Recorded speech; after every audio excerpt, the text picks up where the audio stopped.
8. O martírio em Jerusalém. Obedecendo às recomendações de Tiago, Paulo de Tarso hospedou-se em casa de Mnasson antes de qualquer entendimento com a igreja. O apóstolo Galileu prometeu visitá-lo na mesma noite.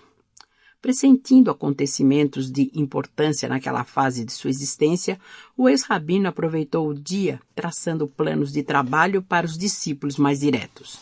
À noite, quando espesso manto de sombras envolvia a cidade, Tiago apareceu cumprimentando o companheiro em atitude muito humilde. Também ele estava envelhecido, exausto, doente. O convertido de Damasco, ao contrário de outras vezes, experimentou extrema simpatia pela sua pessoa, que parecia inteiramente modificada pelos reveses e tribulações da vida. Trocadas as primeiras impressões relativamente às viagens e feitos evangélicos, o companheiro de Simão Pedro pediu ao ex-rabino lhe marcasse lugar e hora em que pudesse falar mais intimamente. Paulo atendeu de pronto, seguindo ambos para um aposento em particular. O filho de Alfeu começou explicando o motivo de suas graves apreensões. Havia mais de um ano que os rabinos Eliaquim e Enoque deliberaram reviver os processos de perseguições iniciados por ele, Paulo, quando da sua movimentada gestão no Sinédrio.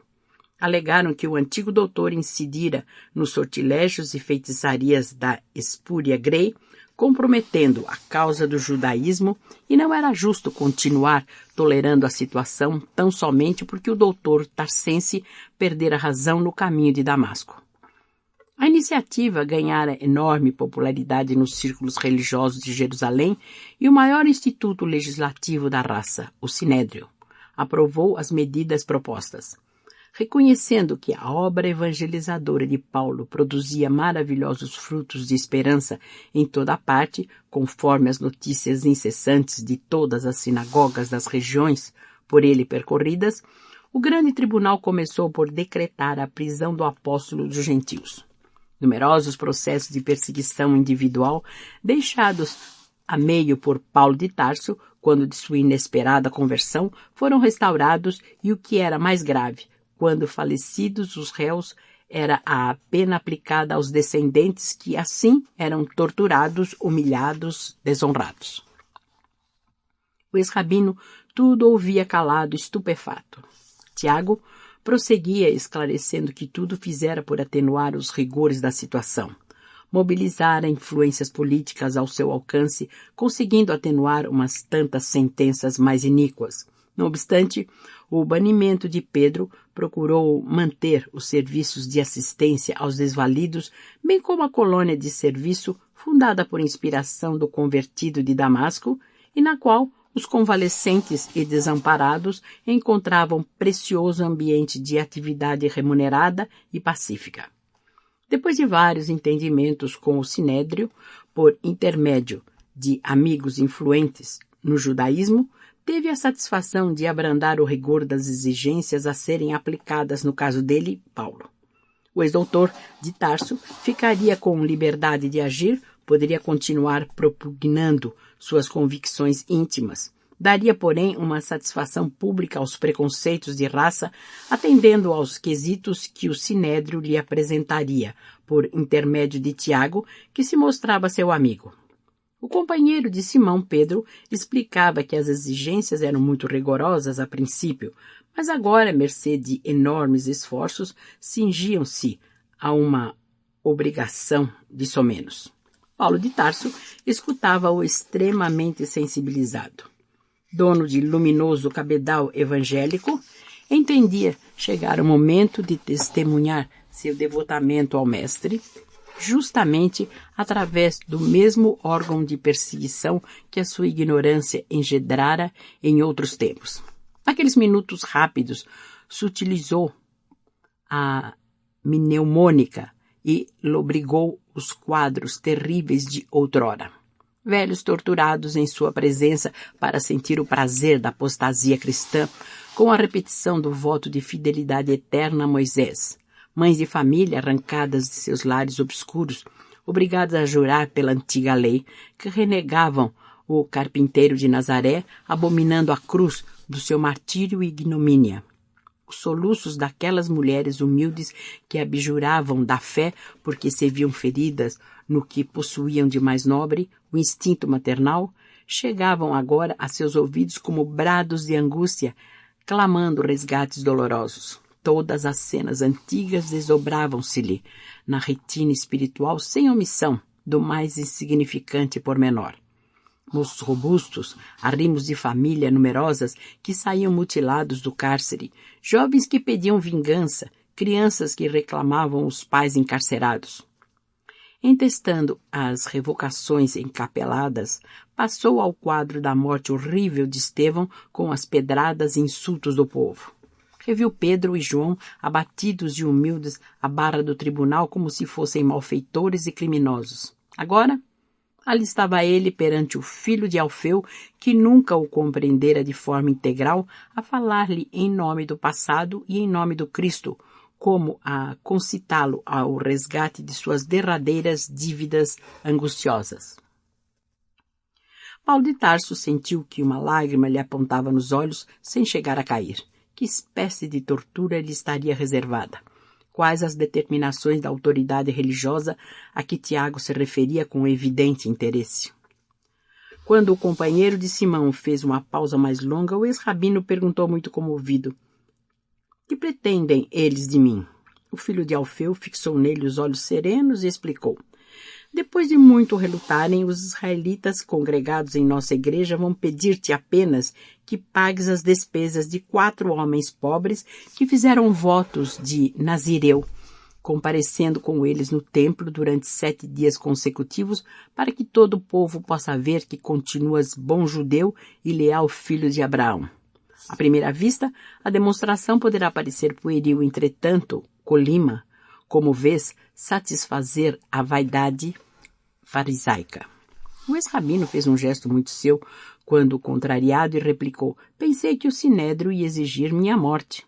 Tiago compreendeu quanto de repugnância transbordava de semelhante observação e objetou: pensei que isso te repugna e, contudo, insisto para que acedas, não por nós propriamente, mas pela igreja e pelos que de futuro nos hajam de secundar. Isso, obtemperou Paulo com enorme desencanto, não representa nobreza alguma. Essa exigência é uma ironia profunda e visa reduzir-nos a crianças de tão fútil que é. Não é perseguição, é humilhação, é o desejo de exibir homens conscientes como se fossem meninos volúveis e ignorantes. Tiago, porém, tomando uma atitude carinhosa que o ex-rabino jamais lhe surpreendera em qualquer circunstância da vida, falou com extrema ternura fraternal, revelando-se ao companheiro surpreendido por outro prisma. Sim, Paulo. Compreendo tua justa aversão. O sinédrio, com isso, pretende achincalhar nossas convicções. Sei que a tortura na praça pública te doeria menos. Entretanto, supões que isso não represente para mim uma dor de muitos anos? Acreditarias, acaso, que minhas atitudes nascessem de um fanatismo inconsciente e criminoso? Compreendi muito cedo, desde a primeira perseguição, que a tarefa de harmonização da igreja com os judeus estava mais particularmente em minhas mãos. Como sabes, o farisaísmo sempre viveu numa exuberante ostentação de hipocrisia, mas convenhamos também que é o partido dominante tradicional das nossas autoridades religiosas. Desde o primeiro dia, tenho sido obrigado a caminhar com os fariseus muitas milhas para conseguir alguma coisa na manutenção da igreja do Cristo. Fingimento? Não julgues tal. Muitas vezes o Mestre nos ensinou na Galileia que o melhor testemunho está em morrer devagarinho, diariamente, pela vitória da sua causa. Por isso mesmo, afiançava que Deus não deseja a morte do pecador, porque é na extinção de nossos caprichos de cada dia que encontramos a escada luminosa para ascender ao seu infinito amor. A atenção que tenho dedicado aos judeus é gêmea do carinho que consagras aos gentios. A cada um de nós confiou Jesus uma tarefa diferente na forma, mas idêntica no fundo. Se muitas vezes tenho provocado falsas interpretações das minhas atitudes, tudo isso é mágoa para meu espírito habituado à simplicidade do ambiente galileu. De que nos valeria o conflito destruidor quando temos grandiosos deveres a cuidar? Importa-nos saber morrer, para que nossas ideias se transmitam e floresçam nos outros. As lutas pessoais, ao contrário, estiolam as melhores esperanças. Criar separações e proclamar seus prejuízos dentro da Igreja do Cristo não seria exterminarmos a planta sagrada do Evangelho por nossas próprias mãos? A palavra de Tiago toava imantada de bondade e sabedoria e valia por consoladora revelação. Os galileus eram muito mais sábios que qualquer dos rabinos mais cultos de Jerusalém. Ele que chegara ao mundo religioso através de escolas famosas que tivera sempre, na mocidade, a inspiração de um Gamaliel, admirava agora aqueles homens aparentemente rústicos, vindos das choupanas de pesca, que em Jerusalém alcançavam inesquecíveis vitórias intelectuais, somente porque sabiam calar quando oportuno, aliando à experiência da vida uma enorme expressão de bondade e renúncia à feição do Divino Mestre. O convertido de Damasco entreviu o filho de Alfeu por um novo prisma. Seus cabelos grisalhos, o rugoso e macilento rosto falavam de trabalhos árduos incessantes. Agora percebia que a vida exigia mais compreensão que conhecimento. Presumia conhecer o apóstolo Galileu com o seu cabedal psicológico e, no entanto, chegava à conclusão de que apenas naquele instante pudera compreendê-lo no título que lhe competia. Quando o companheiro de Simão Pedro fez uma pausa mais longa, Paulo de Tarso contemplou-o com imensa simpatia e falou comovidamente: "Vejo que tens razão, mas a exigência requer dinheiro. Quanto terei de pagar pela sentença? Segregado e distante do judaísmo há muitos anos, ignoro se os cerimoniais sofreram alterações apreciáveis." "Os preceitos são os mesmos", respondeu Tiago, "já que serás obrigado a te purificares com eles e, segundo as tradições, custearás a compra de 15 ovelhas além dos comestíveis preceituais." "É um absurdo", objetou o apóstolo dos gentios. "Como sabes, a autoridade religiosa exige de cada nazireu 3 animais para os serviços da consagração." "Dura exigência", disse Paulo comovido. "No entanto", replicou Tiago com um sorriso, "nossa paz vale muito mais que isso, e além dela, somos obrigados a não comprometer o futuro do cristianismo." O convertido de Damasco descansou o rosto na mão direita por longo tempo, dando a perceber a amplitude de suas meditações, e acabou falando em diapasão que traía a sua enorme sensibilidade. "Tiago, como tu mesmo, atingi hoje um nível mais alto de compreensão da vida.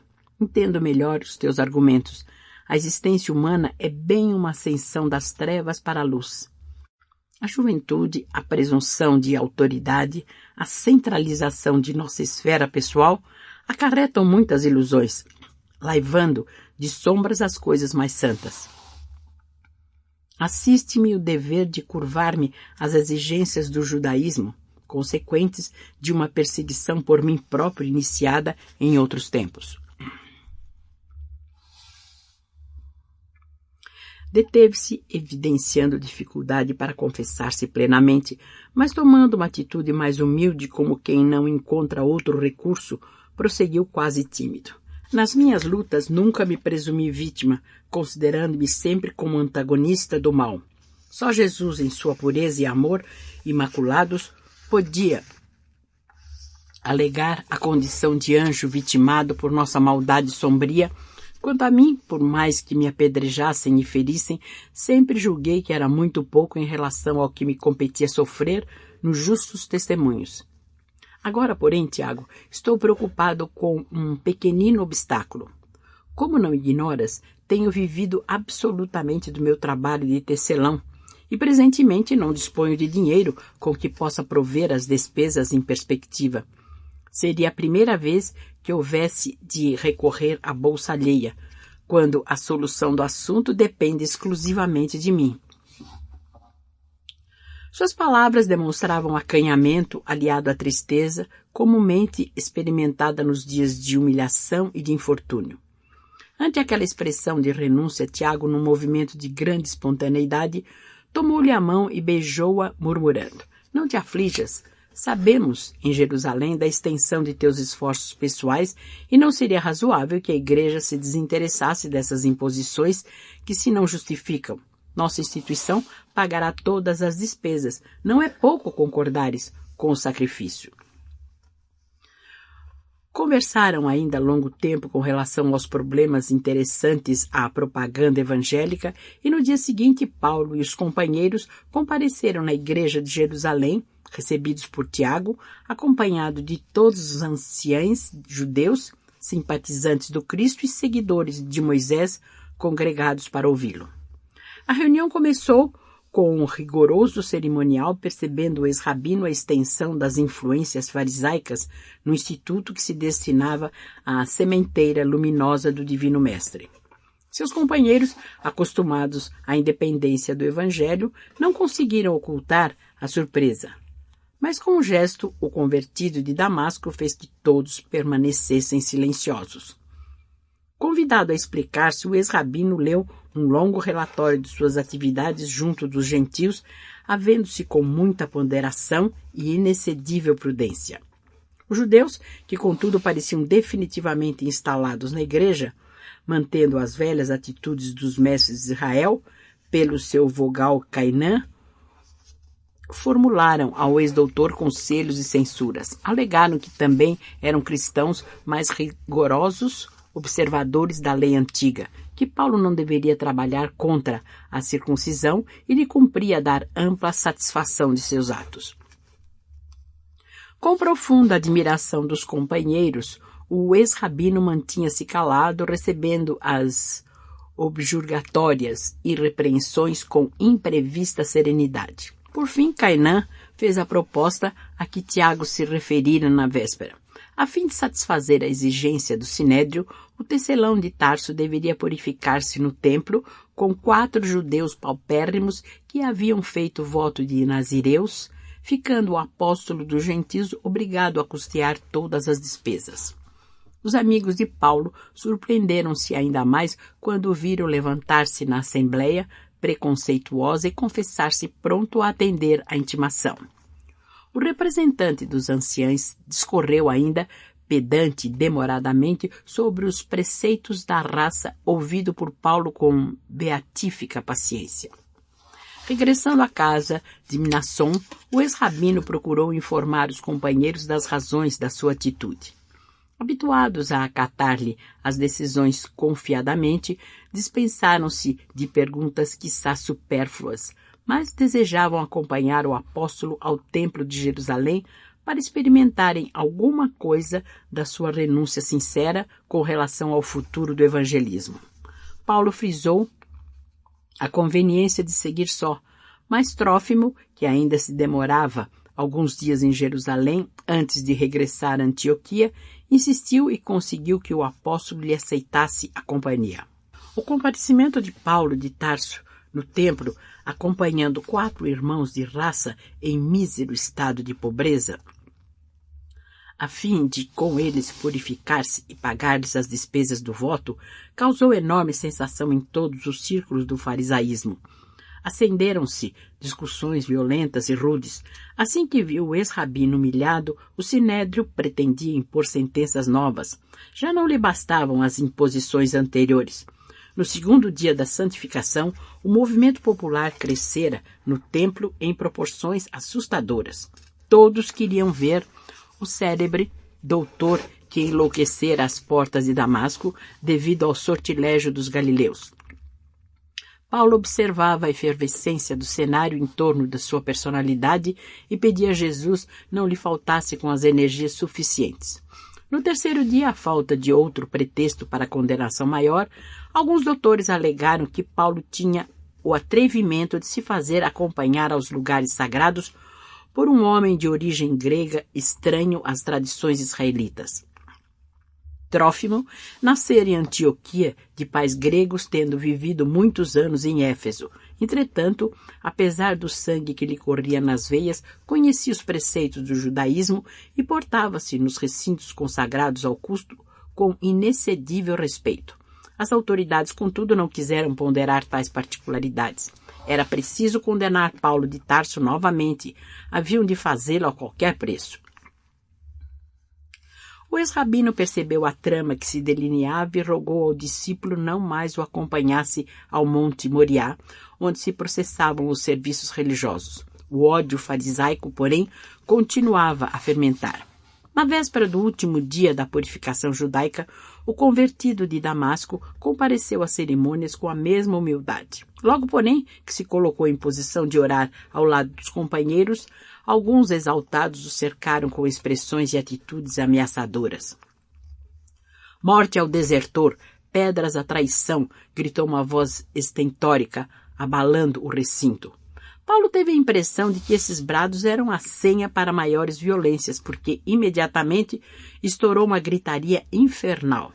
Alguns judeus frementes agarraram-no pela gola da túnica, outros travaram-lhe os braços violentamente, arrastando-o para o grande pátio reservado aos movimentos do grande público. "Pagarás teu crime", diziam uns. "É necessário que morras. Israel se envergonhe de tua presença no mundo", bradavam outros mais furiosos. O apóstolo dos gentios entregou-se sem a mínima resistência. No relance, considerou os objetivos profundos de sua vinda a Jerusalém, concluindo que não fora convocado tão só para a obrigação pueril de acompanhar ao templo 4 irmãos de raça, desolados na sua indigência. Cumpria-lhe afirmar na cidade dos rabinos a firmeza de suas convicções. Entendia agora a sutileza das circunstâncias que o conduziam ao testemunho. Primeiramente, a reconciliação e o melhor reconhecimento de um companheiro como Tiago, obedecendo a uma determinação que lhe parecera quase infantil. Em seguida, o grande ensejo de provar a fé e a consagração de sua alma a Jesus Cristo. Com enorme surpresa, tomado de profundas e dolorosas reminiscências, notou que os israelitas exaltados deixavam-no à mercê da multidão furiosa justamente no pátio onde Estevão havia sido apedrejado 20 anos atrás. Alguns populares, desvairados, arrebataram-no à força, prendendo-o ao tronco dos suplícios. Engolfado nas suas lembranças, o grande apóstolo mal sentia os bofetões que lhe aplicavam. Rápido, arregimentou as mais singulares reflexões. Em Jerusalém, o mestre divino padecera os martírios mais dolorosos. Ali mesmo, o generoso Gesiel se imolara por amor ao evangelho sob os golpes e chufas da população. Sentiu-se então envergonhado pelo suplício infligido ao irmão de Abigail, oriundo de suas próprias iniciativas. Somente agora, atado ao poste do sacrifício, compreendia a extensão do sofrimento que o fanatismo e a ignorância causavam ao mundo. E refletiu: o Mestre é o Salvador dos homens, e aqui padeceu pela redenção das criaturas. Estevão era seu discípulo, devotado e amoroso, e aqui experimentou igualmente os suplícios da morte. Jesus era o Filho de Deus, Gesiel era seu apóstolo, e ele? Não estava ali o passado a reclamar resgates dolorosos? Não seria justo padecer muito pelo muito que martirizara os outros? Era razoável que sentisse alegria naqueles instantes amargos, não só por tomar a cruz e seguir o Mestre bem-amado, como por ter tido o ensejo de sofrer o que Gesiel havia experimentado com grande amargura. Essas reflexões proporcionavam-lhe algum consolo. A consciência sentia-se mais leve. Ia dar testemunho da fé em Jerusalém, onde se encontrara com o irmão de Abigail. E depois da morte podia aproximar-se do seu coração generoso, falando-lhe com júbilo dos seus próprios sacrifícios. Pedir-lhe-ia perdão e exaltaria a bondade de Deus que o conduzira ao mesmo lugar para os resgates justos. Alongando o olhar, entreviu a pequena porta de acesso ao pequeno aposento onde estivera com a noiva amada e seu irmão prestes a desprender-se do mundo, mas nas agonias extremas. Parecia ouvir ainda as derradeiras palavras de Estevão, misturadas de bondade e perdão. Mal não saíra de suas reminiscências quando a primeira pedrada o despertou para escutar o vozerio do povo. O grande pátio estava repleto de israelitas sanhudos. Objurgatórias sarcásticas cortavam os ares. O espetáculo era o mesmo do dia em que Estevão partira da terra. Os mesmos impropérios, as fisionomias escarninhas dos verdugos, a mesma frieza implacável dos carrascos do fanatismo. O próprio Paulo não se furtava à admiração ao verificar as coincidências singulares. As primeiras pedras acertaram-lhe no peito e nos braços, ferindo-o com violência. Esta será em nome da sinagoga dos cilícios, dizia um jovem em coro de gargalhadas. A pedra passeou sibilando e dilacerou pela primeira vez o rosto do apóstolo. Um filete de sangue começou a ensopar-lhe as vestiduras. Nem um minuto, porém, deixou de encarar os carrascos com a sua desconcertante serenidade. Trófimo e Lucas, entretanto, cientes da gravidade da situação, desde os primeiros instantes, através de um amigo que presenciara a cena inicial do suplício, procuraram imediatamente o socorro das autoridades romanas. Receosos de novas complicações, não declinaram as verdadeiras condições do convertido de Damasco. Alegavam apenas tratar-se de um homem que não devia padecer nas mãos dos israelitas fanáticos e inconscientes. Um tribuno militar organizou incontinente um troço de soldados. Deixando a fortaleza, penetraram no amplo átrio com um ânimo decidido. A massa delirava num turbilhão de altercações e gritarias ensurdecedoras. 2 centuriões, obedecendo às ordens do comando, avançaram resolutos, desatando o prisioneiro e arrebatando-o à multidão que o disputava ansioso. Abaixo o inimigo do povo, é um criminoso, é um malfeitor. Estraçalhemos o ladrão. Pairavam no ar as exclamações mais estranhas, não encontrando rabinos de responsabilidade para os esclarecimentos imprescindíveis, o tribuno romano mandou que o acusado fosse algemado. O militar estava convencido de que se tratava de perigoso malfeitor que de há muito se transformara em terrível pesadelo dos habitantes da província. Não encontrava outra explicação para justificar tanto ódio. O peito confuso, ferido, no rosto e nos braços, o apóstolo seguiu para a Torre Antônia, escoltado pelos prepostos de César, enquanto a multidão encaudava o pequeno cortejo, bradando sem cessar: "Morra, morra!" Ia penetrar o primeiro pátio da grande fortaleza romana quando Paulo, compreendendo afinal que não fora Jerusalém tão só para acompanhar 4 nazireus paupérrimos ao Monte Moriá, e sim para dar um testemunho mais eloquente do Evangelho, interrogou o tribuno com humildade. "Permitis, porventura, que vos diga alguma coisa?"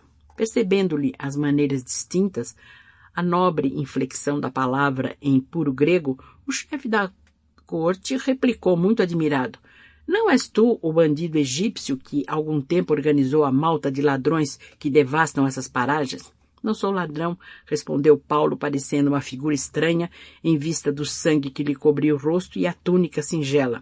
"Sou cidadão de Tarso e rogo-vos permissão para falar ao povo." O militar romano ficou boquiaberto com tamanha distinção de gestos e não teve outro recurso senão ceder, embora hesitante. Sentindo-se num dos seus grandes momentos de testemunho, Paulo de Tarso subiu alguns degraus da escadaria enorme e começou a falar em hebraico, impressionando a multidão com a profunda serenidade e elegância do discurso. Começou explicando suas primeiras lutas, seus remorsos por haver perseguido os discípulos do Mestre Divino, historiou a viagem a Damasco, a infinita bondade de Jesus que lhe permitira a visão gloriosa, dirigindo-lhe palavras de advertência e perdão. Rico das reminiscências de Estevão, falou do erro que havia cometido em consentir na sua morte. Ouvindo-lhe a palavra cinzelada de misteriosa beleza, Cláudio Lísias, tribuno romano que efetuara a prisão, experimentou sensações indefiníveis. Por sua vez, havia recebido certos benefícios daquele Cristo incompreendido a que se referia o orador em circunstâncias tão amargas. Tomado de escrúpulos, mandou chamar o tribuno Zelfos, de origem egípcia, que adquirira certos títulos romanos pela expressão de sua enorme fortuna, e solicitou: "Amigo", disse com voz quase imperceptível, Não desejo tomar aqui certas decisões relativamente ao caso desse homem. A multidão está exaltada e é possível que ocorram acontecimentos muito graves. Desejaria tua cooperação imediata. Sem dúvida, respondeu o outro resoluto. E enquanto Lísias procurava examinar de modo minucioso a figura do apóstolo que falava de maneira impressionante, Zelfos desdobrava-se em providências oportunas. Reforçou a guarnição dos soldados e iniciou a formatura de um cordão de isolamento, buscando resguardar o orador de um ataque imprevisto. Paulo de Tarso, depois de circunstanciado relatório da sua conversão, começou a falar da grandeza do Cristo, das promessas do Evangelho, e quando se detinha a comentar suas relações com o mundo espiritual, de onde recebia as mensagens confortantes do Mestre, a massa inconsciente e furiosa agitou-se em ânsias mesquinhas. Grande número de israelitas despia o manto, arrojando poeira no ar, num impulso característico de ignorância e maldade. O momento era gravíssimo. Os mais exaltados tentaram romper o cordão dos guardas para trucidar o prisioneiro. A ação de Zelfos foi rápida. Mandou recolher o apóstolo ao interior da Torre Antônia. E enquanto Cláudio Lísias se recolhia à residência, a fim de meditar um pouco na sublimidade dos conceitos ouvidos, o companheiro de milícia tomou providências enérgicas para dispersar a multidão. Não eram poucos os que teimavam em vociferar na via pública, mas o chefe militar mandou dispersar os recalcitrantes à pata de cavalo. Conduzido a uma cela úmida, Paulo sentiu que os soldados o tratavam com a maior desconsideração. As feridas doíam-lhe penosamente. Tinha as pernas doloridas e trôpegas. A túnica estava empapaçada de sangue. Os guardas impiedosos e irônicos amarraram-no à grossa coluna, conferindo-lhe o tratamento destinado aos criminosos comuns. O apóstolo, sentindo-se exausto e febril, chegou à conclusão de que não lhe seria fácil resistir à nova provação de martírio. Refletiu que não era justo entregar-se de todo às disposições perversas dos soldados que o guardavam. Lembrou que o mestre se imolara na cruz sem resistir à crueldade das criaturas, mas também afirmara que o Pai não deseja a morte do pecador.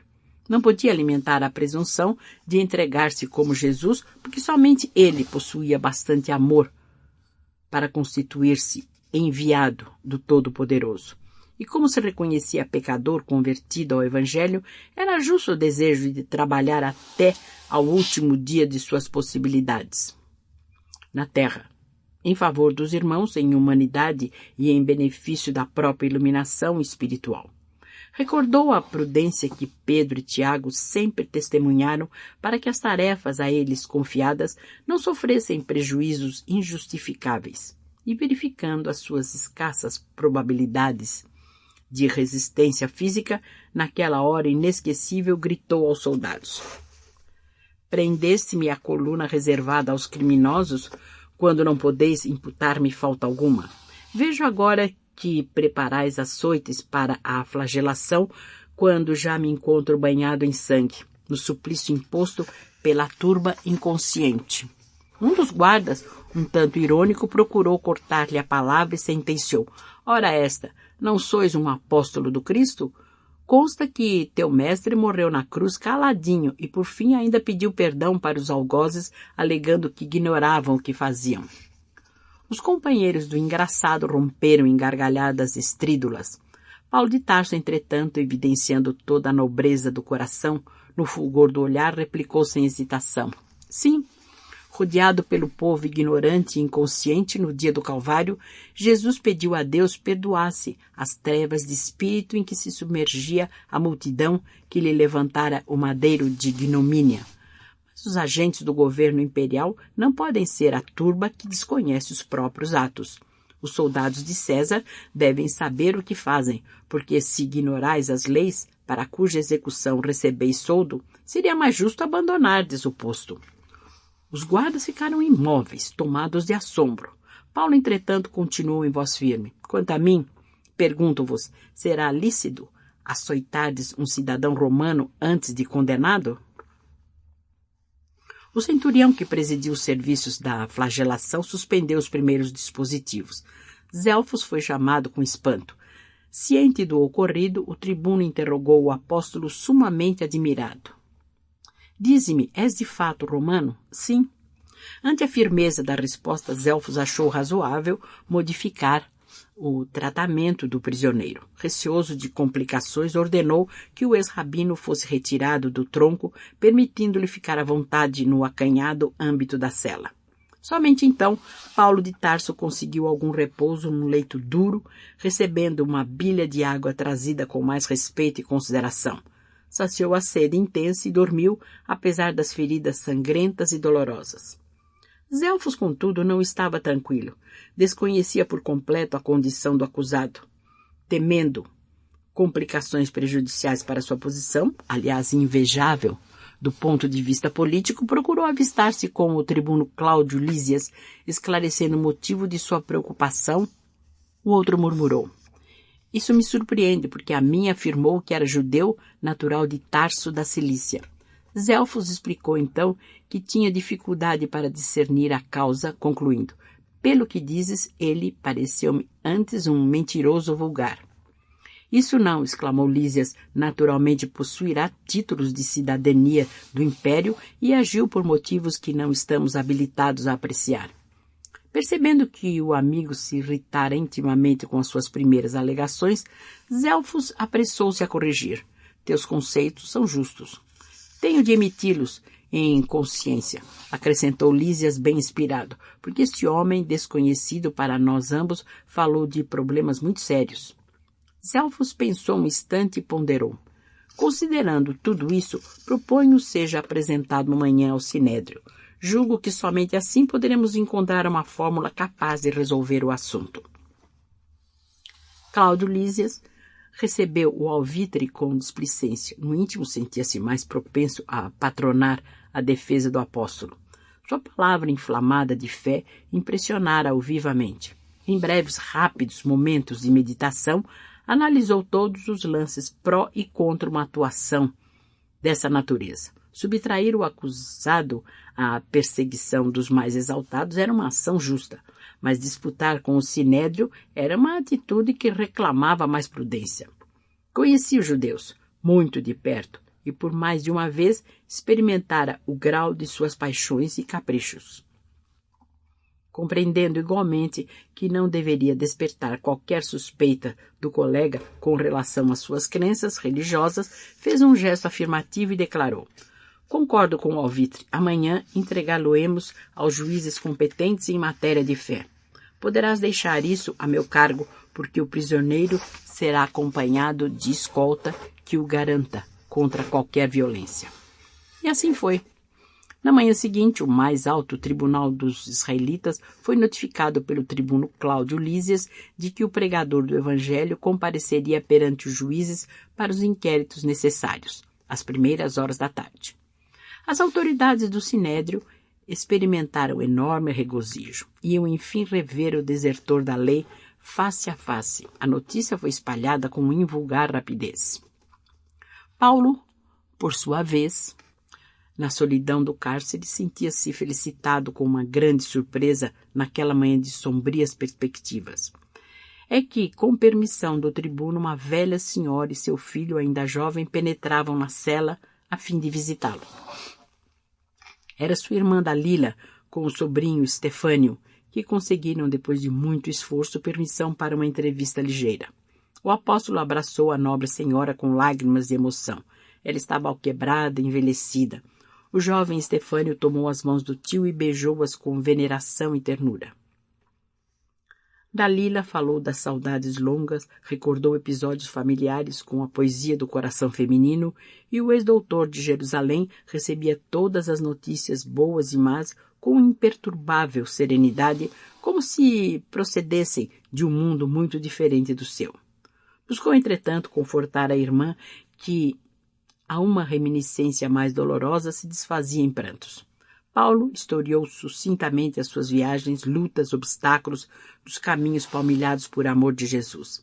A venerável senhora, embora alheia às verdades do cristianismo, muito delicadamente não quis tocar nos assuntos religiosos, detendo-se nos motivos afetuosos de sua visita fraternal e chorando copiosamente ao despedir-se. Não podia compreender a resignação do apóstolo, nem apreciava devidamente a sua renúncia.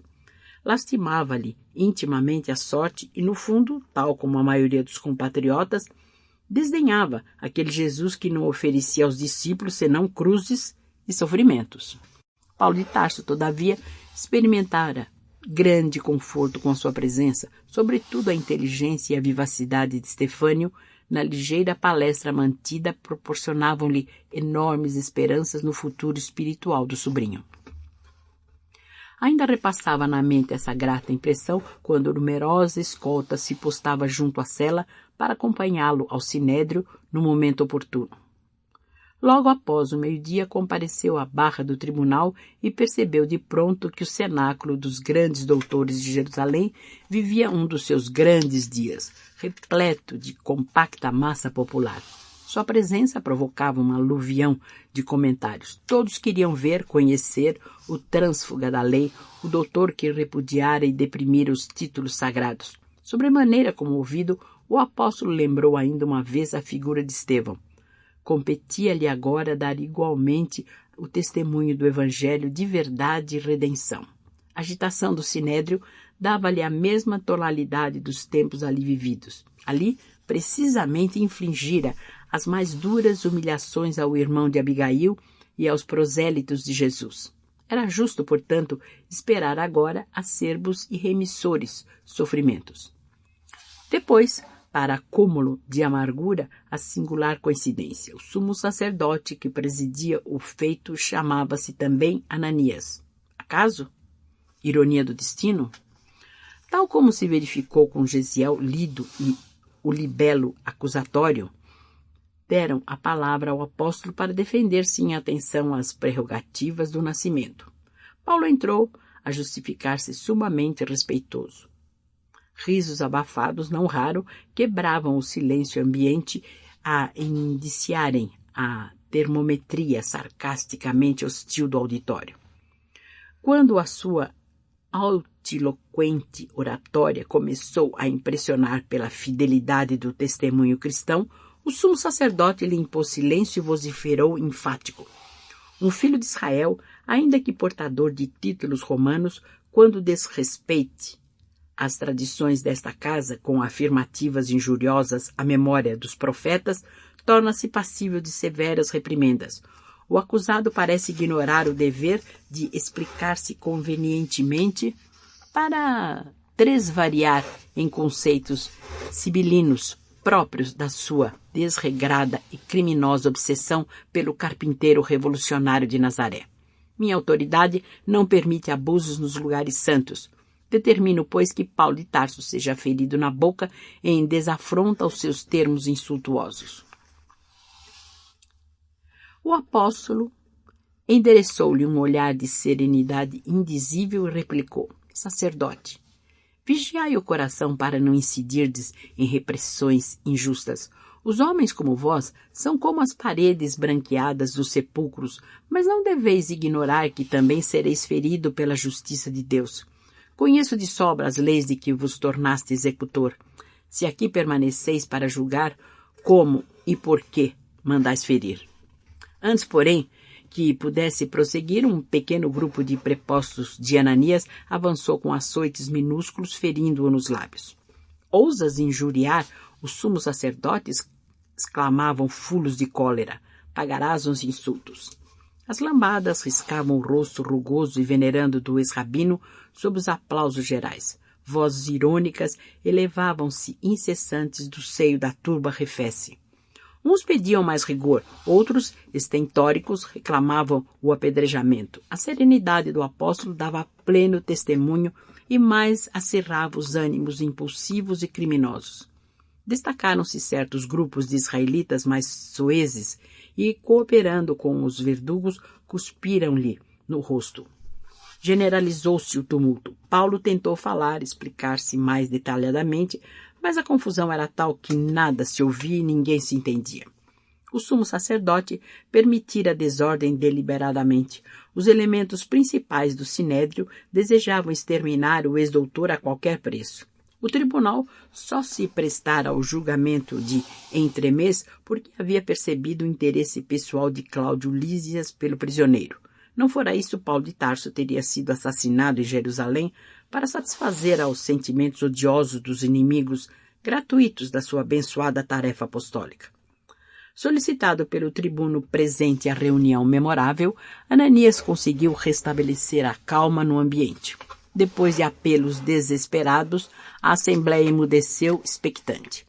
Paulo tinha o rosto a sangrar, a túnica em frangalhos, mas com surpresa e pasmo gerais, revelava no olhar, ao contrário de outros tempos em circunstâncias dessa natureza, grande tranquilidade fraternal, dando a entender que compreendia e perdoava os agravos da ignorância. Supondo-se em posição vantajosa, o sumo sacerdote acentuou em tom arrogante: devias morrer como teu mestre numa cruz desprezível. Desertor das tradições sagradas da pátria e blasfemo criminoso, não te bastam, por justo castigo, os sofrimentos que começas a experimentar entre os legítimos filhos de Israel? O apóstolo, no entanto, longe de acovardar-se, replicou tranquilamente: juízo apressado vosso. Não mereço a cruz do Redentor, porque a sua auréola é gloriosa demais para mim. Entretanto, os martírios todos do mundo seriam justos, aplicados ao pecador que sou. Temeis os sofrimentos porque não conheceis a vida eterna. Considerais as provações como quem nada vê além desses efêmeros dias da existência humana. A política mesquinha vos distanciou o espírito das visões sagradas dos profetas. Os cristãos, sabei-o, conhecem outra vida espiritual. Suas esperanças não repousam em triunfos mendazes que vão apodrecer com o corpo no sepulcro. A vida não é isto que vemos na banalidade de todos os dias terrestres. É antes a afirmação de imortalidade gloriosa com Jesus Cristo. A palavra do orador parecia magnetizar agora a assembleia em peso. O próprio Ananias, não obstante a cólera surda, sentia-se incapaz de qualquer reação, como se algo de misterioso o compelisse a ouvir até o fim. Imperturbável em sua serenidade, Paulo de Tarso prosseguiu: continuai a ferir-me, escarrai-me na face, açoitai-me, esse martiriológio me exalta para uma esperança superior, porque já criei no meu íntimo um santuário intangível às vossas mãos e onde Jesus há de reinar para sempre.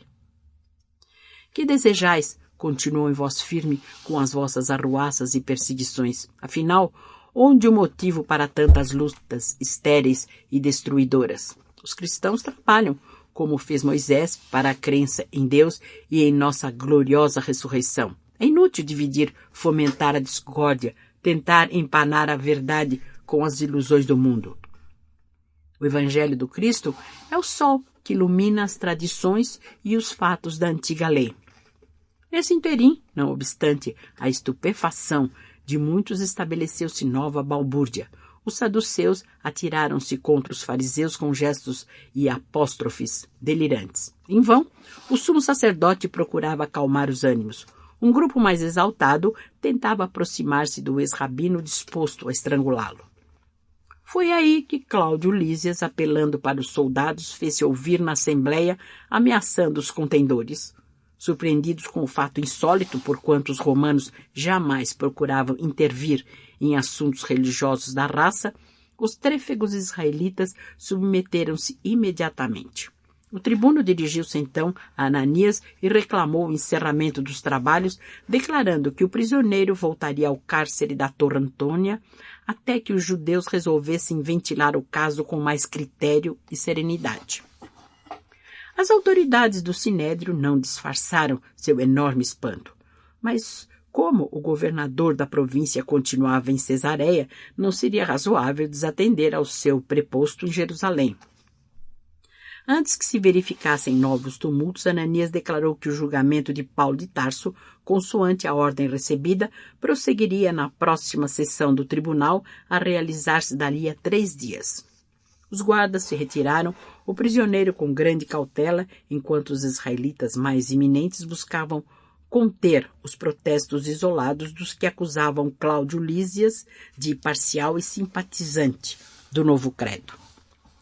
Reconduzido à cela silenciosa, Paulo pôde respirar e refazer o ânimo para enfrentar a situação. Experimentando justa simpatia por aquele homem valoroso e sincero, o tribuno tomou novas providências a seu favor. O ex-doutor da lei estava mais satisfeito e aliviado. Teve um guarda para atendê-lo em qualquer necessidade, recebeu água em abundância, remédio, alimentos e a visita dos amigos mais íntimos. Essas mostras de apreço muito o comoviam. Espiritualmente sentia-se até mais confortado. Doía-lhe, porém, o corpo ferido e fisicamente estava exausto. Depois de palestrar alguns minutos conforme a permissão recebida com Lucas e Timóteo, sentiu que certas preocupações dolorosas lhe amarguravam o coração. Seria justo pensar numa viagem a Roma, quando seu estado físico era assim precário? Resistiria por muito tempo às tremendas perseguições iniciadas em Jerusalém? Contudo, as vozes do mundo superior haviam-lhe prometido essa viagem à capital do império. Não deveria duvidar das promessas feitas em nome do Cristo. Certa fadiga aliada à grande amargura começava a infirmar-lhe as esperanças sempre ativas. Mas, caindo numa espécie de modorra, percebeu como, de outras vezes, que uma viva claridade inundava o cubículo ao mesmo tempo que suavíssima voz lhe sussurrava. Regozija-te pelas dores que resgatam e iluminam a consciência. Ainda que os sofrimentos se multipliquem, renova os júbilos divinos da esperança. Guarda o teu bom ânimo, porque assim como testificaste de mim em Jerusalém, importa que o faças também em Roma. De pronto sentiu que novas forças lhe retemperavam o combalido organismo. A claridade da manhã surpreendeu-o quase bem disposto. Nas primeiras horas do dia, Estefânio procurava-o com certa ansiedade.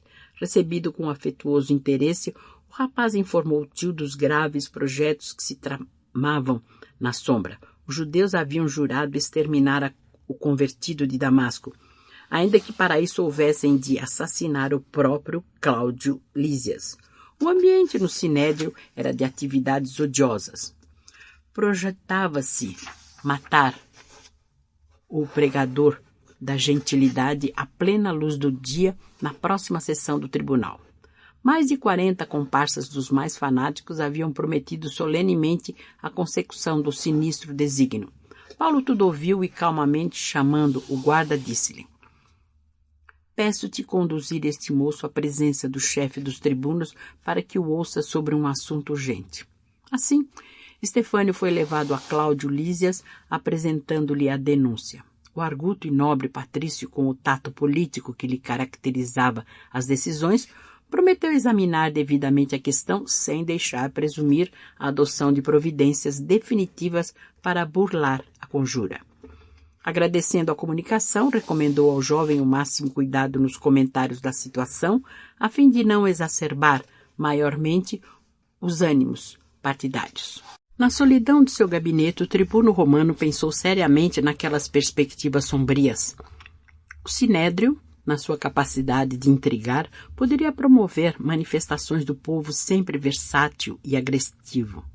Rabinos apaixonados podiam mobilizar facínoras e, quiçá, assassiná-lo em condições espetaculares. Mas a denúncia partia de um jovem quase criança. Além disso, tratava-se de um sobrinho do prisioneiro. Teria dito a verdade ou seria mero instrumento de possível mistificação afetiva nascida de justas preocupações da família? Ainda bem não conseguira destrincar as dúvidas para afirmar conduta quando alguém pediu o obséquio de uma entrevista. Desejoso de atreguar cogitações assim graves, acedeu prontamente. Abriu a porta luxuosa e um velhinho de semblante calmo apareceu sorridente. Cláudio Lísias alegrou-se. Conhecia-o de perto. Devia-lhe favores. O visitante inesperado era Tiago, que vinha interpor sua generosa influência em favor do grande amigo de suas edificações evangélicas. O filho de Alfeu repetiu o plano já enunciado por Estefânio minutos antes, e foi mais longe. contou a história comovedora de Paulo de Tarso, revelando-se como testemunha imparcial de toda a sua vida e esclarecendo que o apóstolo viera à cidade por insistência de sua parte a fim de combinarem momentosas providências atinentes à propaganda. Concluí a exposição atenciosa, pedindo ao amigo ilustre medidas eficazes para evitar o monstruoso atentado. Maiormente apreensivo agora, o tribuno ponderou: vossas considerações são justas. Entretanto, sinto dificuldades para coordenar providências imediatas. Não será melhor aguardar que os fatos se apresentem e reagir, então, com a força? Sou de parecer que vossa autoridade encontra recursos urgentes. Conheço as paixões judaicas e o furor de suas manifestações. Nunca poderei esquecer o odioso fermento dos fariseus no dia do Calvário. Se receio pela sorte de Paulo, temo igualmente por vós mesmos. A multidão de Jerusalém é criminosa, muitas vezes. Lísias franziu a testa e refletiu longo tempo. Mas, arrancando-o de sua indecisão, o velho Galileu apresentou-lhe a ideia de transferir o prisioneiro para Cesareia, tendo em vista um julgamento mais justo. A medida teria a virtude de subtrair o apóstolo do ambiente irritado de Jerusalém e faria abortar de início o plano de homicídio. Além disso, o tribuno permaneceria a salvo de suspeitas injustas, mantendo íntegras as tradições de respeito em torno do seu nome por parte dos judeus malevolentes e ingratos. O feito seria conhecido apenas dos mais íntimos e o patrício designaria uma escolta de soldados corajosos para acompanhar o prisioneiro, devendo sair de Jerusalém depois de meia-noite. Cláudio Elias considerou a excelência das sugestões e prometeu pô-las em prática nessa mesma noite. Logo que Tiago se despediu, o Romano chamou 2 auxiliares de confiança e deu as primeiras ordens para a formação da escolta. Forte, de 130 soldados, 200 arqueiros e 70 cavaleiros, sob cuja proteção Paulo de Tarso haveria de comparecer perante o governador Félix no grande porto palestinense.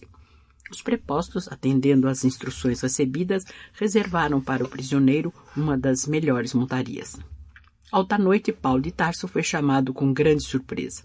Cláudio Lísias explicou-lhe, em poucas palavras, o objetivo de sua decisão e a extensa caravana partiu em silêncio rumo a Cesareia.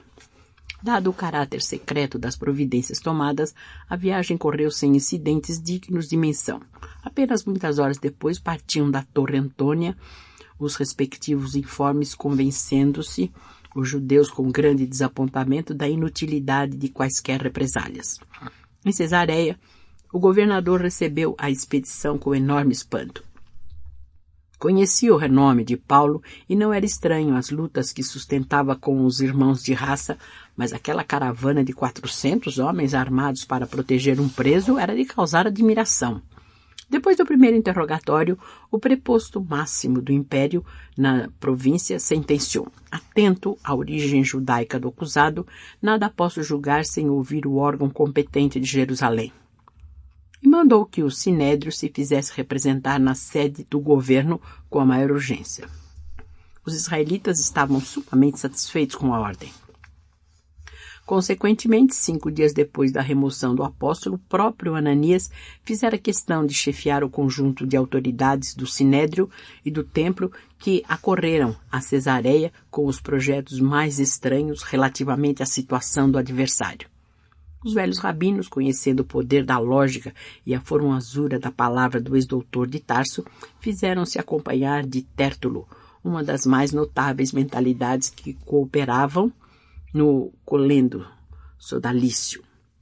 Improvisado o tribunal para decidir o feito, o orador do Sinédrio teve a prioridade da palavra, usando-a em tremendas acusações contra o indiciado, réu, desenhando a cores negras todas as atividades do cristianismo e terminando por pedir ao governador a entrega do acusado aos seus irmãos de raça, a fim de ser por eles devidamente julgado. Concedido ao ex-rabino o ensejo de explicar-se, Paulo começou a falar com grande serenidade. Félix lhe observou logo os elevados dotes intelectuais, os primores dialéticos e ouvia-lhe a argumentação com invulgar interesse. Os anciães de Jerusalém não sabiam ocultar a própria ira. Se possível, teriam espotejado o apóstolo ali mesmo, tal a irritação que os assomava, a contrastar com a tranquilidade transparente da oratória e da pessoa do orador adverso. O governador teve grande embaraço para pronunciar o veredito. De um lado, via os anciães de Israel em atitude quase colérica, reclamando direitos de raça. Do outro, contemplava o apóstolo do Evangelho, calmo, imperturbável, senhor espiritual do assunto a esclarecer todos os pontos obscuros do processo singular com a sua palavra elegante e refletida. Reconhecendo o extremo valor daquele homem franzino e envelhecido, cujos cabelos pareciam encanecidos por dolorosas e sagradas experiências, o governador Félix modificou apressadamente suas primeiras impressões e encerrou os trabalhos nesses termos. Senhores, reconheço que o processo é mais grave do que julguei à primeira vista. Neste caso, resolvo adiar a sentença definitiva até que o tribuno Cláudio Lísias seja convenientemente ouvido. Os anciães morderam os lábios. Debalde, o sumo sacerdote, solicitou a continuação dos trabalhos. O mandatário de Roma não modificou o ponto de vista e a grande assembleia dissolveu-se com o imenso pesar dos israelitas, constrangidos a regressar, extremamente desapontados.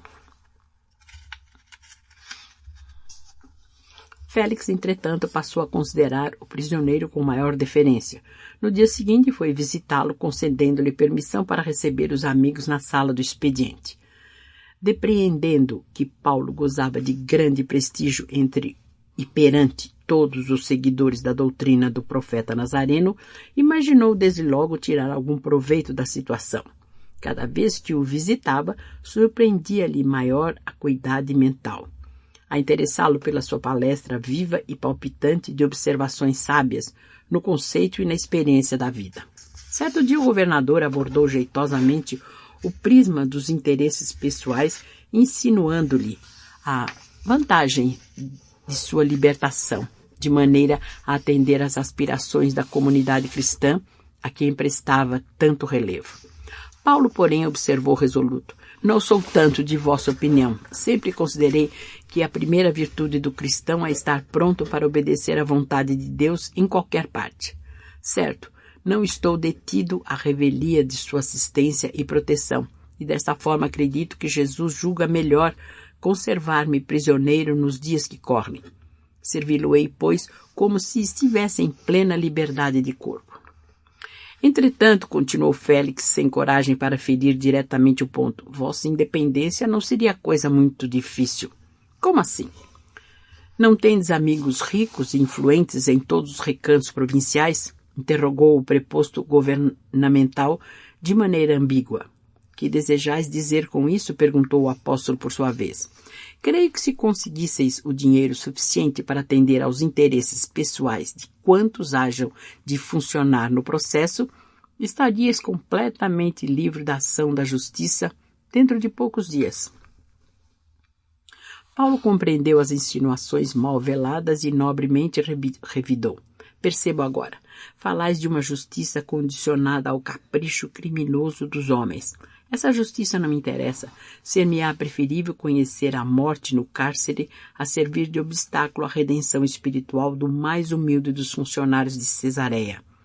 Dar-lhes dinheiro em troca de uma independência ilícita seria habituá-los ao apego dos bens que lhes não pertencem. Minha atividade seria, então, um esforço reconhecidamente perverso. Além do mais, quando temos a consciência pura, ninguém nos pode tolher a liberdade, e eu me sinto aqui tão livre como lá fora, na praça pública. O governador recebeu a observação franca e áspera, disfarçando seu enleio. A lição humilhava-o duramente e, desde então, desinteressou-se da causa. Já havia, porém, comentado entre os amigos mais íntimos a privilegiada inteligência do prisioneiro de Cesareia, e daí a dias sua jovem esposa, Drusila, manifestava-lhe o desejo de conhecer e ouvir o apóstolo. Seu mau grado, não podendo esquivar-se, acabou por levá-la à presença do ex-rabino. Judia de origem, Drusila não se contentou, qual fizera o marido, com simples indagações superficiais. Desejosa de sondar-lhe as ideias mais profundas, pediu-lhe um comentário geral da nova doutrina que esposara e procurava difundir. Perante destacadas figuras da corte provincial, o valoroso apóstolo dos gentios fez brilhante panegírico do Evangelho, ressaltando a inolvidável exemplificação do Cristo e os deveres do proselitismo que repontava de todos os recantos do mundo. A maioria dos ouvintes escutava-o com evidentes mostras de interesse, mas quando ele começou a falar da ressurreição e dos deveres do homem em face da responsabilidade no mundo espiritual, o governador fez-se pálido e interrompeu a pregação. Por hoje basta, disse com autoridade. Meus familiares poderão ouvir-vos de outra feita, se lhes aprouver, pois quanto a mim não creio na existência de Deus. Paulo de Tarso recebeu a observação com serenidade e respondeu com benevolência. Agradeço a delicadeza da vossa declaração e, todavia, senhor governador, ouso a encarecer-vos a necessidade de ponderar o assunto, porque quando um homem afirma não aceitar a paternidade do Todo-Poderoso, é que, em regra, se arreceia do julgamento de Deus. Félix lançou-lhe um olhar raivoso e retirou-se com os seus, prometendo a si próprio deixar o prisioneiro entregue à sua sorte. À vista disso, embora respeitado pela franqueza e lealdade, Paulo houve de amargar 2 anos de reclusão em Cesareia, tempo esse aproveitado em relações constantes com as suas igrejas bem-amadas. Inumeráveis mensagens iam e vinham, trazendo consultas e levando pareceres e instruções.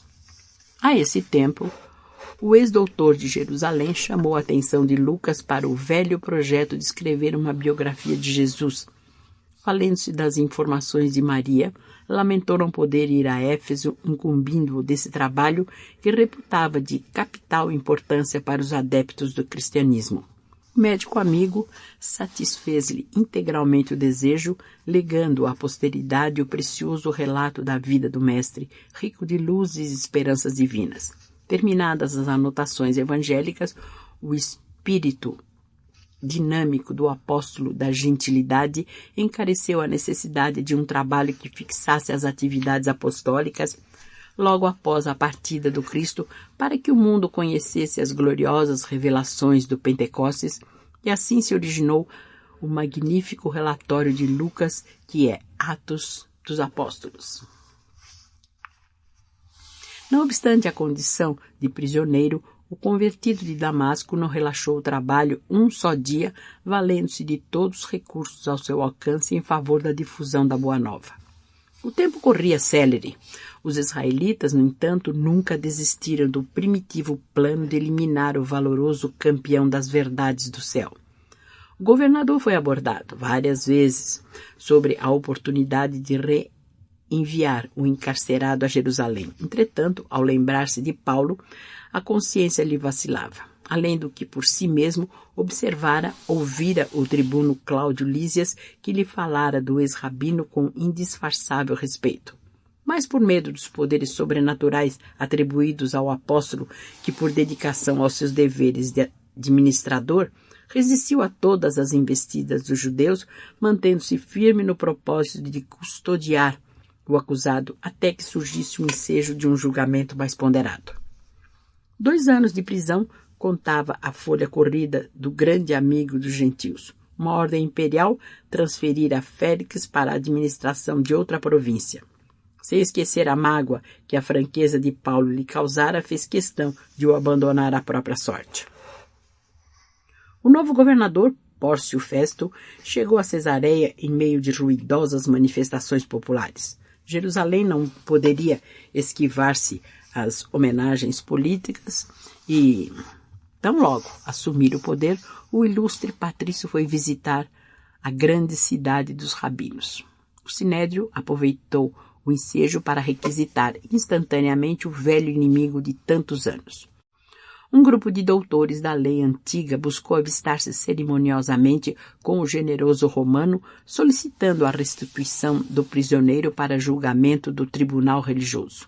Festo recebeu a comissão cavalheirescamente e mostrou-se inclinado a atender, mas prudente por índole e por dever do cargo, declarou que preferia solucionar a questão em Cesareia, onde se lhe facultava conhecer o assunto, com os detalhes imprescindíveis. Para esse fim, convidava os rabinos a acompanhá-lo no seu regresso. Os israelitas exultaram de contentamento. Espalharam-se os mais sinistros projetos para a recepção do apóstolo em Jerusalém. O governador ali ficou 10 dias, mas antes que regressasse, alguém se encaminhava a Cesareia de coração oprimido e ansioso. Era Lucas, que, esforçado e solícito, propunha-se informar o prisioneiro de todas as singulares ocorrências. Paulo de Tarso ouvia-o com atenção e serenidade, mas quando o companheiro passou a relatar os planos do Sinédrio, o amigo do gentilismo fez-se pálido. Estava definitivamente assentado que o trânsfuga seria crucificado como divino mestre no mesmo local da caveira. Havia preparativos para encenar fielmente o drama do Calvário. O acusado carregaria a cruz até lá, arrostando os sarcasmos da populaça, e havia até quem falasse no sacrifício de 2 ladrões para que se repetissem todos os detalhes característicos do martírio do carpinteiro. Poucas vezes o apóstolo manifestou tamanha impressão de espanto. Por fim, acrimonioso e enérgico, exclamou: Tenho experimentado açoites, apedrejamento e insultos por toda a parte, mas de todas as perseguições e provações, esta é a mais absurda. O próprio médico não sabia como interpretar esse conceito quando o ex-rabino prosseguiu. Temos de evitar isso por todos os meios ao nosso alcance.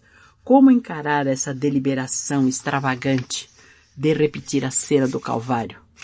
Qual o discípulo que teria coragem de submeter-se a essa falsa paródia com a ideia mesquinha de atingir o plano do mestre no testemunho aos homens? O Sinédrio está enganado. Ninguém no mundo logrará um Calvário igual ao de Cristo.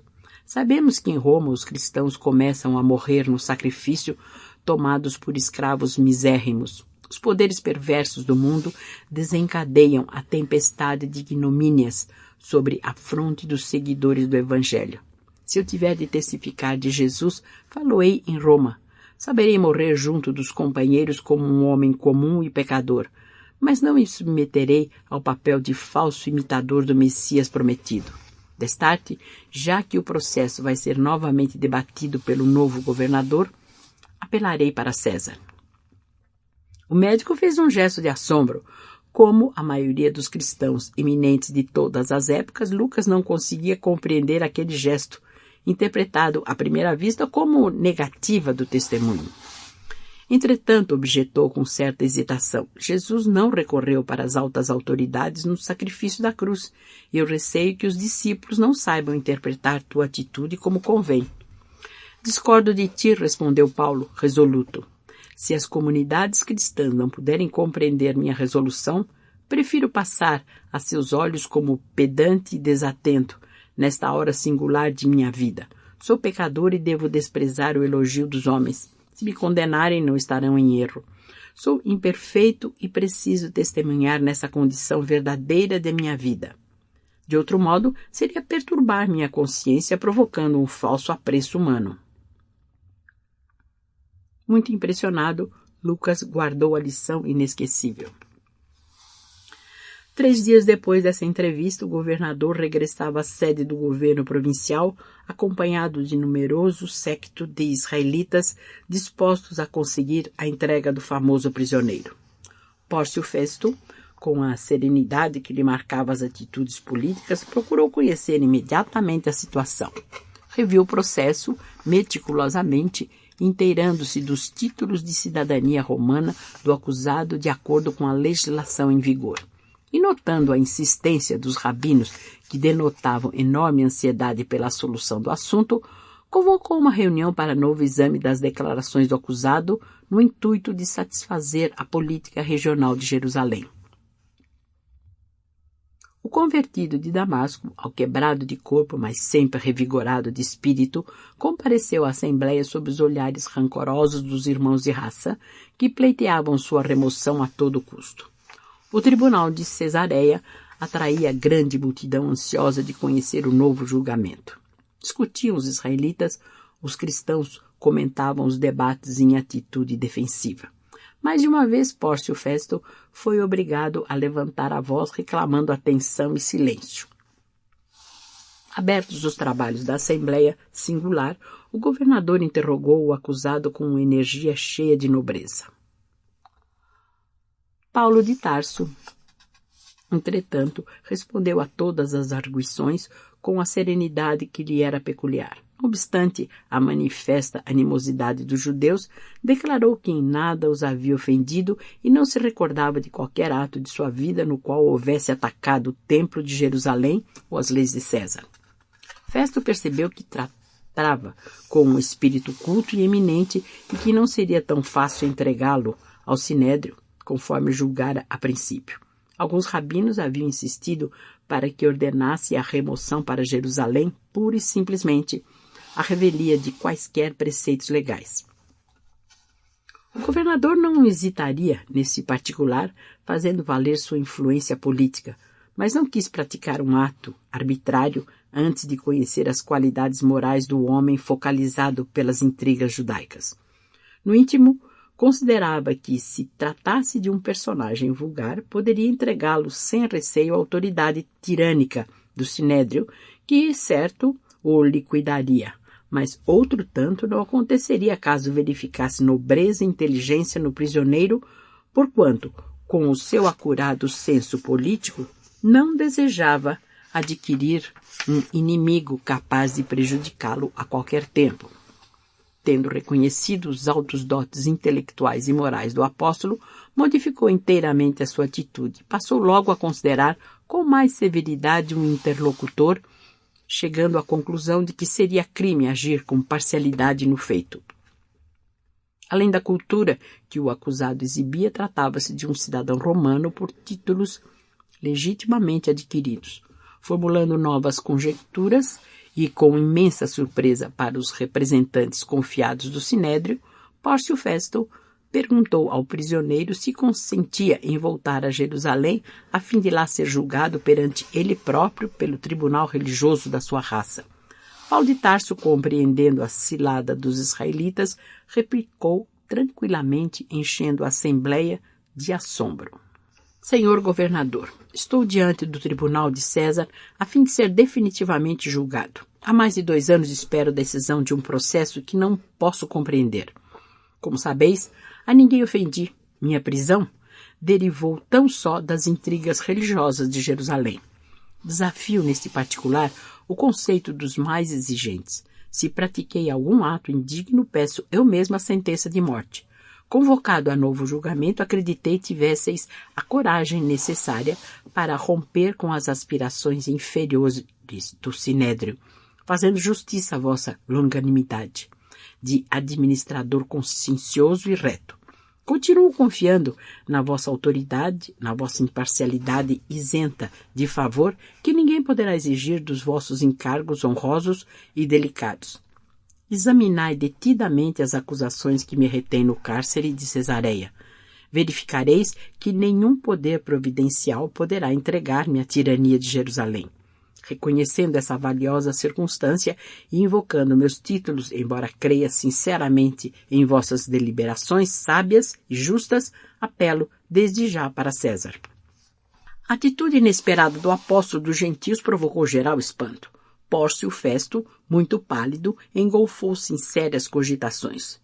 De sua cátedra de juiz ensinara generosamente o caminho da vida a muitos acusados e malfeitores.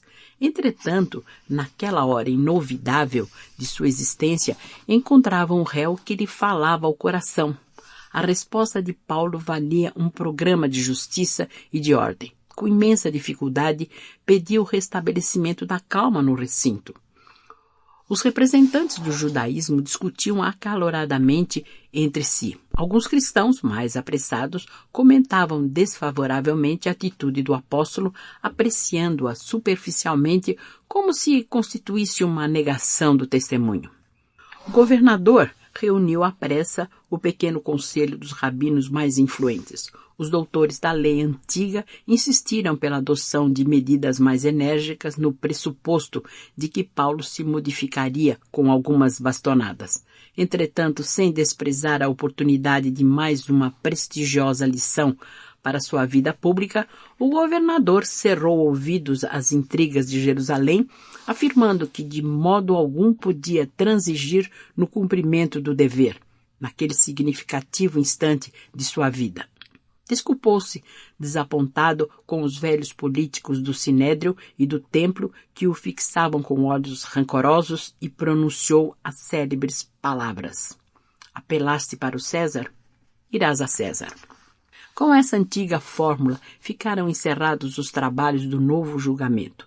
Os representantes do Sinédrio retiraram-se extremamente irritados, exclamando um deles em voz alta para o prisioneiro que recebeu um insulto serenamente: só os desertores malditos apelam para César.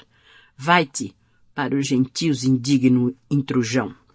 O apóstolo fixou-o com benignidade enquanto se preparava para voltar ao cárcere. O governador, sem perder tempo, determinou se anotasse a petição do réu para prosseguimento do feito. No dia seguinte, demorou-se a estudar o caso e sentia-se presa de grande indecisão. Não podia enviar o acusado à capital do império sem justificar os motivos da prisão por tanto tempo nos cárceres de Cesareia. Como proceder? Mas decorridos alguns dias, Herodes, Agripa e Berenice vinham saudar o novo governador em visita cerimoniosa e imprevista. O preposto imperial não pôde dissimular as preocupações que o absorviam. E depois das solenidades protocolares devidas a hóspedes tão ilustres, contou a Agripa a história de Paulo de Tarso, cuja personalidade empolgava os mais indiferentes. O rei, palestinense, que conhecia a fama do ex-rabino, manifestou o desejo de observá-lo de perto, ao que Festo anuiu satisfeitíssimo, não somente pela possibilidade de proporcionar um prazer ao hóspede generoso, senão também por esperar das impressões do mesmo algo de útil para ilustrar o processo do apóstolo que lhe incumbia enviar para Roma. Pórcio deu a este ato um caráter festivo. Convidou as personalidades mais eminentes de Cesareia, reunindo luzida assembleia em torno do rei, no melhor e mais vasto auditório da corte provincial. Primeiramente, houve bailados e música. Em seguida, o convertido de Damasco, devidamente escoltado, foi apresentado pelo próprio governador em termos discretos, mas cordiais e sinceros. Herodes Agripa impressionou-se logo vivamente com a figura alquebrada e franzina do apóstolo, cujos olhos serenos traduziam a energia inquebrantável da raça. Curioso por conhecê-lo melhor, mandou que se defendesse de viva voz. Paulo compreendeu a profunda significação daquele minuto e passou a historiar os trânsitos da sua existência com grande erudição e sinceridade. O rei ouvia assombrado. O ex-rabino evocou a infância, deteve-se nas reminiscências da mocidade, explicou sua aversão aos seguidores do Cristo Jesus e, exuberante de inspiração, traçou o quadro do seu encontro com o mestre redivivo às portas de Damasco, à viva luz do sol. Em seguida passou a enumerar os feitos da obra de gentilidade, as perseguições sofridas em toda parte por amor ao Evangelho, concluindo com veemência que, sem embargo, suas pregações não contrariavam, antes corroboravam as profecias da lei antiga desde Moisés. Dando curso à imaginação ardente e fácil, o orador tinha os olhos jubilosos e brilhantes. A assembleia aristocrática estava eminentemente impressionada com os fatos narrados, denotando entusiasmo e alegria. Herodes Agripa, muito pálido, tinha a impressão de haver encontrado uma das mais profundas vozes da revelação divina. Pórcio Festo não ocultava a surpresa que lhe assaltara subitamente o espírito. Não presumia no prisioneiro tamanho cabedal de fé e persuasão. Ouvindo o apóstolo descrever as cenas mais belas do seu apostolado com os olhos repletos de alegria e de luz, transmitindo ao auditório atento e comovido ideias imprevistas e singulares, o governador considerou que se trataria de um louco sublime e disse-lhe em alta voz, na intercorrência de uma pausa mais prolongada: Paulo, és um desvairado. As muitas letras fazem-te delirar. O ex-rabino, longe de se atemorizar, respondeu nobremente: enganai-vos, não sou um louco. Diante da vossa autoridade de romano ilustre, eu não me atreveria a falar desta maneira, pois reconheço que não estáis devidamente preparado para ouvir-me. Os patrícios de Augusto são também de Jesus Cristo, mas ainda não conhecem plenamente o Salvador. A cada qual devemos falar de acordo com a sua capacidade espiritual. Aqui, porém, senhor governador, se falo com ousadia, é porque me dirijo a um rei que não ignora o sentido de minhas palavras. Herodes Agripa terá ouvido Moisés desde a infância. É romano pela cultura, mas alimentou-se da revelação de Deus aos seus antepassados. Nenhuma de minhas afirmações lhe pode ser desconhecida. De outro modo, ele trairia sua origem sagrada, pois todos os filhos da nação que aceitou o Deus único devem conhecer a revelação de Moisés e dos profetas. Credes assim, rei Agripa? A pergunta causou enorme espanto. O próprio administrador provincial não teria coragem de se dirigir ao rei com tamanha desenvoltura. O ilustre descendente de Antipas estava altamente surpreendido. Extrema palidez cobria-lhe o semblante. Ninguém assim jamais lhe houvera falado em toda a sua vida. Percebendo-lhe a atitude mental, Paulo de Tarso completou a poderosa argumentação, acrescentando: sei que credes. Confuso com o desembaraço do orador, Agripa sacudiu a fronte como se desejasse expulsar algumas ideias importunas. Esboçou um sorriso vago, dando a entender que estava senhor de si, e disse em tom de gracejo: ora esta, por pouco me persuades a fazer uma profissão de fé cristã. O apóstolo não se deu por vencido e revidou: oxalá que por pouco ou muito vos fizesseis discípulo de Jesus, não somente vós, mas todos quantos nos ouviram hoje. Pórcio Festo compreendeu que o rei estava muito mais impressionado do que se supunha e, desejoso de modificar o ambiente, propôs que as altas personalidades retirassem para a refeição da tarde em palácio. O ex-rabino foi reconduzido ao cárcere, deixando nos ouvintes imorredora impressão. Berenice, sensibilizada, foi a primeira a manifestar-se reclamando clemência para o prisioneiro. Os demais seguiram a mesma corrente de benévola simpatia. Herodes Agripa tentou uma fórmula digna para que o apóstolo fosse restituído à liberdade. O governador, porém, explicou que, conhecendo a fibra moral de Paulo, tomara a sério o seu recurso para César, estando já pergaminhadas as primeiras instruções a respeito. Cioso das leis romanas, pôs embargos ao alvitre, embora pedisse o socorro intelectual do rei para a carta de justificação com que o acusado deveria apresentar-se à autoridade competente na capital do império. Desejoso de conservar sua tranquilidade política, o descendente dos Herodes não aventou qualquer nova sugestão, lamentando apenas que o prisioneiro já houvesse recorrido em derradeira instância. Procurou então cooperar na redação do documento, mostrando-se contrário ao pregador do Evangelho, tão só pela circunstância de haver suscitado muitas lutas religiosas na camada popular, em desacordo com a unidade de fé colimada pelo Sinédrio como baluarte defensivo das tradições do judaísmo. Para isso, o próprio rei assinara como testemunha, emprestando maior importância às alegações do preposto imperial. Pórcio Festo registrou o auxílio extremamente satisfeito. Estava resolvido o problema e Paulo de Tarso poderia partir com a primeira leva de sentenciados para Roma. Escusado dizer que recebeu a notícia com serenidade. Depois de um entendimento com Lucas, pediu que a igreja de Jerusalém fosse avisada, bem como a de Sidom, onde o navio certo haveria de receber carga e passageiros. Todos os amigos de Cesareia foram mobilizados no serviço das comovedoras mensagens que o ex-rabino dirigiu às amadas igrejas, menos Timóteo, Lucas e Aristarco, que se propunham acompanhá-lo à capital do império. Os dias correram, céleres, até que chegou o momento em que o centurião Júlio, com a sua escolta, foi buscar os prisioneiros para a viagem tormentosa.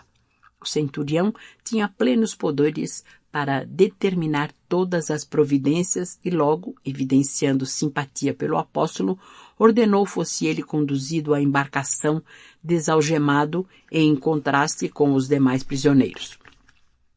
Tecelão de Tarso, apoiado ao braço de Lucas, reviu placidamente a tela clara e barulhenta das ruas, afagando a esperança de uma vida mais alta em que os homens pudessem gozar fraternidade em nome do Senhor Jesus. Seu coração mergulhava em doces reflexões e preces ardentes, quando foi surpreendido com a compacta multidão que se premia e agitava na extensa praça à beira-mar. À frente, Tiago, alquebrado e velhinho, vindo de Jerusalém com grande sacrifício por trazer-lhe o ósculo fraternal. O ardente defensor da gentilidade não conseguiu dominar a emoção. Bandos de crianças atiraram-lhe flores. O filho de Alfeu, reconhecendo a nobreza daquele espírito heróico, tomou-lhe a destra e beijou-a com efusão. Ali estava com todos os cristãos de Jerusalém em condições de fazer a viagem. Ali estavam confrades de Jope, de Lida, de Antipatris, de todos os quadrantes provinciais. As crianças da gentilidade uniam-se aos pequeninos judeus que saudavam carinhosamente o apóstolo prisioneiro. Velhos aleijados aproximavam-se respeitosos e exclamavam: "Não deveríeis partir." Mulheres humildes agradeciam os benefícios recebidos de suas mãos. Doentes curados comentavam a colônia de trabalho que ele sugerira e ajudara a fundar na igreja de Jerusalém e proclamavam sua gratidão em altas vozes. Os gentios, convertidos ao evangelho, beijavam-lhe as mãos murmurando: "Quem nos ensinará doravante a sermos filhos do Altíssimo?" Meninos amorosos apegavam-se-lhe à túnica sob os olhares de mães consternadas. Todos lhe pediam que ficasse, que não partisse, que voltasse breve para os serviços abençoados de Jesus. Subitamente recordou a velha cena da prisão de Pedro, quando ele, Paulo, arvorado em verdugo dos discípulos do Evangelho, visitara a igreja de Jerusalém, chefiando uma expedição punitiva. Aqueles carinhos do povo lhe falavam brandamente a alma. Significavam que já não era o algoz implacável que até então não pudera compreender a misericórdia divina. Traduziam a quitação do seu débito com a alma do povo. De consciência um tanto aliviada, recordou-se de Abigail e começou a chorar. Sentia-se ali como no seio dos filhos do Calvário, que o abraçavam reconhecidos. Aqueles mendigos, aqueles aleijados, aquelas criancinhas eram a sua família. Naquele inesquecível minuto da sua vida, sentia-se plenamente identificado no ritmo da harmonia universal. Brisas suaves de mundos diferentes balsamizavam-lhe a alma, como se houvesse atingido uma região divina depois de vencer grande batalha. Pela primeira vez, alguns pequeninos chamaram-lhe pai. Inclinou-se com mais ternura para as criancinhas que o rodeavam. Interpretava todos os episódios daquela hora inolvidável como uma bênção de Jesus que o ligava a todos os seres. À sua frente, o oceano, em calma, assemelhava-se a um caminho infinito e promissor de misteriosas e inefáveis belezas. Júlio, o centurião da guarda, aproximou-se comovido e falou com brandura. Infelizmente, chegou o momento de partir. E testemunha das manifestações tributadas ao apóstolo, também ele tinha os olhos úmidos. Muitos réus se lhe haviam já deparado naquelas circunstâncias e eram todos revoltados, desesperados ou penitentes arrependidos. Aquele, porém, estava sereno e quase feliz. Júbilo indizível lhe transbordava dos olhos brilhantes Além disso, sabia que aquele homem dedicado ao bem de todas as criaturas não cometera falta alguma. Por isso mesmo conservou-se ao seu lado, como querendo compartilhar dos transportes afetuosos do povo, como a demonstrar a consideração que lhe merecia. O apóstolo dos gentios abraçou os amigos pela última vez. Todos choravam discretamente à maneira dos sinceros discípulos de Jesus, que não pranteiam sem consolo. As mães ajoelhavam-se com os filhinhos na areia alva, os velhos apoiando-se a rudes cajados com um imenso esforço. Todos os que abraçavam o campeão do Evangelho punham-se de joelhos rogando ao Senhor que abençoasse o seu novo roteiro. Concluindo as despedidas, Paulo acentuava com serenidade heróica: choremos de alegria, irmãos. Não há maior glória neste mundo que a de estar o homem a caminho de Cristo Jesus. O Mestre foi ao encontro do Pai através dos martírios da cruz. Abençoemos nossa cruz de cada dia.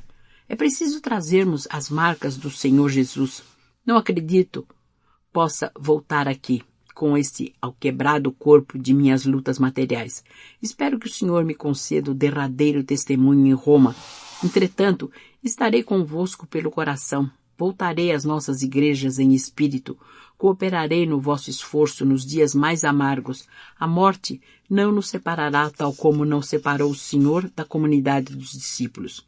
Nunca estaremos distantes uns dos outros, e por isso mesmo prometeu Jesus que estaria ao nosso lado até o fim dos séculos.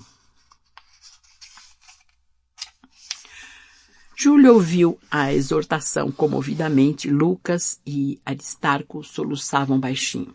A seguir, o apóstolo tomou o braço do médico amigo e, seguido de perto pelo centurião, caminhou resoluto e sereno em demanda do barco.